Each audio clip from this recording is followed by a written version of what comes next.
Il 21 giugno 2022 il ministro degli esteri italiano Luigi Di Maio ha dichiarato alla stampa nazionale e non di essersi ritirato dal suo partito di appartenenza, il Movimento 5 Stelle, e di aver formato un nuovo gruppo parlamentare composto da 55 persone, numero che crescerà da lì a poco. La scissione, la più ampia della nostra storia repubblicana, è nata da un lungo conflitto tra il ministro e il segretario di partito Giuseppe Conte. I due, ormai da alcuni mesi, non erano più sulla stessa lunghezza d'onda e hanno deciso di prendere strade diverse. I contrasti ideologici tra contiani e dimaiani sono numerosi, complessi e vanno ben oltre i leader in sé, infatti derivano anche dai valori del movimento e il futuro della creazione di Beppe Grillo. Oggi cercheremo di analizzare il contesto storico e politico dietro questa divisione, con lo scopo anche di comprendere meglio il decadimento dei pentastellati, ma prima di iniziare ricordatevi di iscrivervi al canale, mettere mi piace e commentare. Se volete più video, allora vi incito ad abbonarvi al mio Subscribe Star, costa €1 al mese e lo aggiorno spesso con contenuti inediti. Detto questo, andiamo avanti.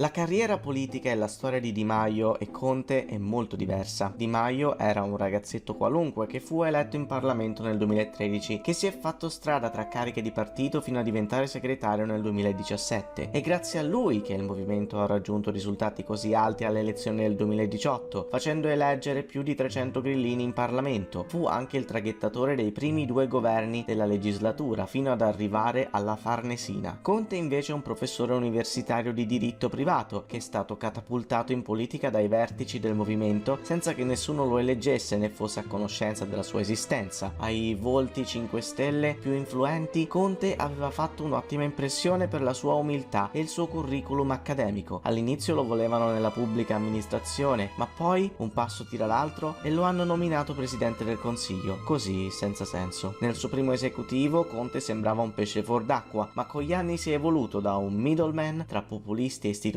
a un vero e proprio protagonista della politica italiana, con potere, influenza e rispetto a livello nazionale e internazionale. Conte deve la sua fama alla pandemia Covid e alle prime trattative per il Recovery Fund, che nonostante la poca familiarità con la politica è riuscito a superare con i suoi alti e bassi, ma era comunque il pentastellato più rispettato ed è per questo che fu eletto capo partito poco dopo la fine di Conte 2. La prima cosa che Giuseppe cercò di fare quando venne eletto segretario di partito nell'agosto del 2021 è stato quella di accelerare l'omogenizzazione del partito, che da tempo era troppo eterogeneo, confuso, qualunquista e spesso anche complottista. Negli ultimi anni diversi parlamentari hanno lasciato la squadra di Beppe Grillo proprio a causa di questa necessità da parte dei vertici di imporre una sottospecie di pensiero unico, che all'inizio consisteva semplicemente nel votare tutti insieme e di non dire in giro che nei vaccini c'era sborra di capra, ma con l'arrivo di Conte la direzione comune sembrava essere meno democratica e più incentrata su un leader, ovvero lui, e questo non piacque a tutti i membri di partito e iniziarono a crearsi delle correnti interne. Una di queste era guidata dal nostro Gigino, che era pronto a lavorare con l'ex premier solo fino a un certo punto.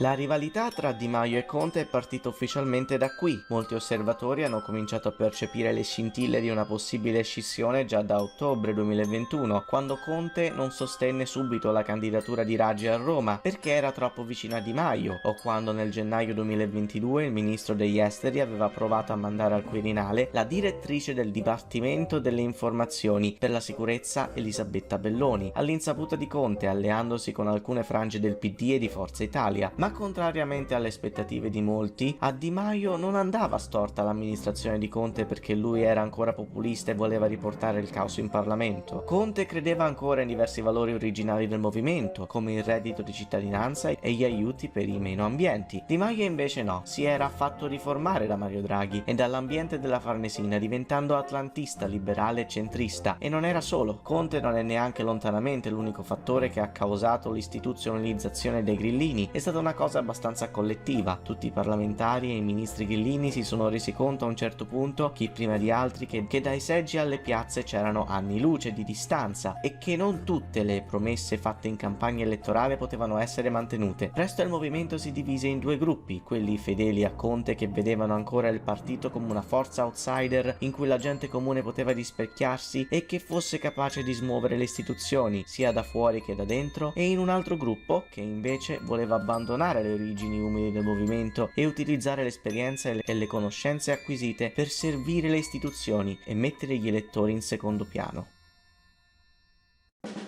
Questa divisione diventò culminante con lo scoppio della guerra in Ucraina, perché proprio in quel momento l'Italia decise di mandare armi agli aggrediti e il Movimento 5 Stelle doveva decidere se appoggiare o opporsi a tale manovra. Conte vedeva nella vendita delle armi niente di vantaggioso per l'italiano medio, Di Maio invece riconosceva nelle transizioni una delle poche possibilità per gli ucraini di resistere all'invasione e per l'Alleanza Atlantica di mantenere la sua posizione di potere nel continente. Da politica a geopolitica in un niente. Dopo 3 mesi di litigi, il movimento si è separato. Di Maio fondò Insieme per il Futuro e Conte, ora libero di fare opposizione alla linea governativa senza intoppi interni, decise di punzecchiare Draghi per briciole elettorali. La crisi di governo, iniziata dall'ex premier ma poi conclusa da altre forze opportuniste, ha portato al collasso dell'esecutivo e alle elezioni anticipate. Dopo anni di conflitti e abbandoni, il Movimento 5 Stelle, oggi sotto la direzione incontestata di Conte, riuscirà ad eleggere in Parlamento solo una piccola parte dei suoi esponenti, molti dei quali, a causa della regola dei 2 mandati, saranno facce nuove. Di Maio invece è ancora peggio. Dopo aver perso la sua primaria fonte di ispirazione, si è dovuto accontentare del maestro della sopravvivenza democristiana, Bruno Tabacci, che lo ha politicamente adottato e concesso un seggio con il Partito Democratico. A quei 60 poveracci che lo hanno seguito nello scisma non spetterà praticamente niente. Dubito che verranno eletti, anche se qualche superstite non è da escludersi. Questa è la triste storia del Movimento 5 Stelle e della guerra fra i 2 suoi eredi. L'ultima cosa che vorrei dire prima di concludere, magari in una nota un po' più positiva, è questa: anche se il partito dubito raggiungerà gli apici di un tempo, Conte in campagna elettorale è sorprendentemente innovativo. Il suo programma si basa sull'aiutare gli italiani meno ambienti con le bollette, spingere per l'energia green, risolvere le disuguaglianze economiche e aumentare gli stipendi dei giovani. Mi sembra una via di mezzo tra Bernie Sanders e Jean-Luc Mélenchon, una boccata di aria fresca. Vedremo queste elezioni dove ci porteranno. Grazie per avermi ascoltato, ci vediamo alla prossima.